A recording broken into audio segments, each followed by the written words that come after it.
ఈ రోజు నుండి ప్రారంభమైన 10వ తరగతి వార్షిక పరీక్షలకు సంబంధించి సూర్యాపేట జిల్లా కేంద్రంలో కాకతీయ హైస్కూల్ జిల్లా పరిషత్ పాఠశాల నందు పరీక్ష కేంద్రాలను ఎస్పీ నరసింహ పరిశీలించారు. పరీక్ష కేంద్రాల వద్ద పోలీస్ బందోబస్తు ఏర్పాట్లు, పరీక్షా సరళిని పరిశీలించి విధులు నిర్వహిస్తున్న ఎగ్జామినేషన్ సెంటర్ సిబ్బందికి, పోలీస్ సిబ్బందికి సూచనలు, సలహాలు అందించారు. పరీక్ష కేంద్రాల వద్ద నిషేధ ఆజ్ఞలు 144 సెక్షన్ అమలు చేస్తున్నామని తెలిపారు. ఈ రోజు నుండి ప్రారంభమైన 10వ తరగతి వార్షిక పరీక్షలకు సంబంధించి సూర్యాపేట జిల్లా కేంద్రంలో కాకతీయ హైస్కూల్ జిల్లా పరిషత్ పాఠశాల నందు పరీక్షా కేంద్రాలను ఎస్పీ నరసింహ పరిశీలించారు. పరీక్షా కేంద్రాల వద్ద పోలీస్ బందోబస్తు ఏర్పాట్లు, పరీక్షా సరళిని పరిశీలించి విధులు నిర్వహిస్తున్న ఎగ్జామినేషన్ సెంటర్ సిబ్బందికి, పోలీస్ సిబ్బందికి సూచనలు, సలహాలు అందించారు.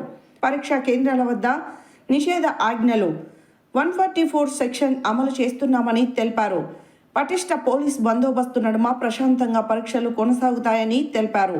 నిషేధ ఆజ్ఞలు ఉన్నందున పరీక్షా కేంద్ర పరిసరాల్లో లౌడ్ స్పీకర్లు, మైకులు, వాహన రన్లు ఉపయోగించరాదని నిషేధ ఆజ్ఞలు ఉన్నందున పరీక్షా కేంద్ర పరిసరాల్లో లౌడ్ స్పీకర్లు, మైకులు, వాహన హారన్లు ఉపయోగించరాదని కోరారు. జిరాక్స్ సెంటర్స్, ఇంటర్నెట్ కేంద్రాలు మూసివేయాలని సూచించారు. విద్యార్థులు ఒత్తిడికి గురికాకుండా పరీక్షలు రాసి మంచి ఫలితాలు సాధించాలని శుభాకాంక్షలు తెలిపారు. ట్రాఫిక్ ఇబ్బందులు కలగకుండా చర్యలు తీసుకుంటామని తెలిపారు. పరీక్షలకు హాజరయ్యే విద్యార్థులు సకాలంలో పరీక్షా కేంద్రాలకు చేరుకోవాలి. ప్రయాణ సమయంలో జాగ్రత్తలు పాటించాలని కోరారు. వాహన పరిమితికి మించి ఎక్కువ మంది విద్యార్థులను వాహనాల్లో తరలించవద్దని కోరారు. ఎస్పీ వెంట స్పెషల్ బ్రాంచ్ ఇన్స్పెక్టర్ రామారావు, పట్టణ ఎస్ఐలు Ailayya, Shivateja, traffic SI Sairam, examination సిబ్బంది ఉన్నారు.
నమస్కారం. ఈరోజు సూర్యాపేట జిల్లా వ్యాప్తంగా 10వ తరగతి పరీక్షలు ప్రారంభమైనాయి.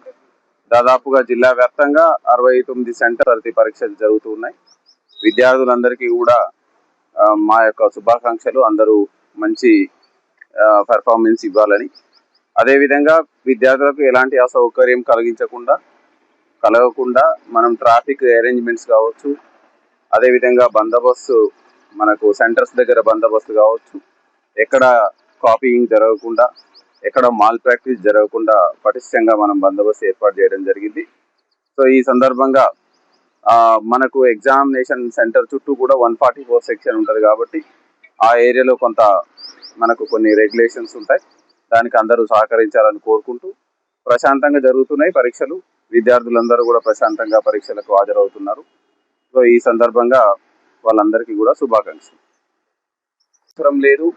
రెండవది, ఈ యొక్క ఏదో మొత్తం అయిపోతుంది, స్టాక్ అయిపోతుంది, కొరత వస్తుంది అనే ఆందోళనతోటి ఏస్టీగా బుకింగ్ చేసుకునే వాళ్ళు ఉన్నారు. దానికి అవసరం లేదు. మన దగ్గర సరిపడా నిల్వలు ఉన్నాయి. నిన్న ఎస్టర్డే కలెక్టర్ గారితో కూడా మనం మాట్లాడడం జరిగింది. డిస్ట్రిబ్యూటర్స్కి, గ్యాస్ డిస్ట్రిబ్యూటర్స్ అందరికీ నిర్దేశించడం జరిగింది. ఈ రోజు కూడా వీడియో కాన్ఫరెన్స్లో చెప్పడం జరుగుతుంది. అదేవిధంగా పోలీస్ డిపార్ట్మెంట్ నుంచి మనం ఎక్కడైనా డొమెస్టిక్ సిలిండర్లు ఉంటే వాటిని కమర్షియల్కు వాడుతున్నట్లయినా, అదేవిధంగా కమర్షియల్ సిలిండర్లు వితౌట్ పర్మిషన్తో వాడుతున్నట్టయినా, లేదా ఒక గ్యాస్ సిలిండర్ నుంచి ఇంకొక గ్యాస్కి అక్రమంగా వితౌట్ ఏ పర్మిషన్స్ లేకుండా ట్రాన్స్ఫర్ గ్యాస్ ఫిల్అప్ చేస్తున్నా, దీని మీద మనం చట్టరీత్యా చర్యలు తీసుకోవడం జరుగుతుంది. ఎస్టర్డే కూడా మనం ఒక కేసు బుక్ చేయడం జరిగింది. సో ఈ సందర్భంగా మనం సివిల్ సప్లై ఆఫీసర్స్ తోటి అదేవిధంగా రెవెన్యూ వాళ్ళతోటి అనుక్షణం కోఆర్డినేట్ చేసుకుంటూ ప్రజలకు ఎలాంటి ఇబ్బందులు జరగకుండా ఎక్కడ కూడా మాస్గా ప్రజలు బుకింగ్ సెంటర్స్ దగ్గర పోకుండా మనం ముందస్తుగా వాళ్ళకు సూచించడం జరిగింది. ఖచ్చితంగా మీరు 25 రోజులు పట్టణ ప్రాంతాల్లో 25 రోజుల్లో బుకింగ్ అవుతుంది, ఓపెన్ అవుతుంది. మీకు రూరల్ ఏరియాలో 45 డేస్కి అవుతుంది. ఎక్కడ ఆందోళన చెందాల్సిన అవసరం లేదు అని మా తరపున మీ ద్వారా అందరికీ విజ్ఞప్తి చేస్తున్నాం.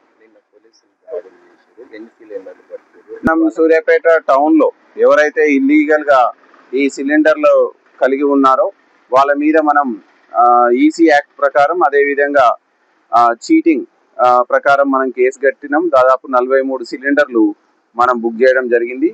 ఇదే కాదు, ఇంకా ఎక్కడైనా మనకి ఇన్ఫర్మేషన్ వచ్చినా సివిల్ సప్లైస్ ఆఫీసర్స్తో కోఆర్డినేట్ చేసుకొని మనం వాళ్ళ మీద చట్టరీత్యా చర్యలు తీసుకుంటాం.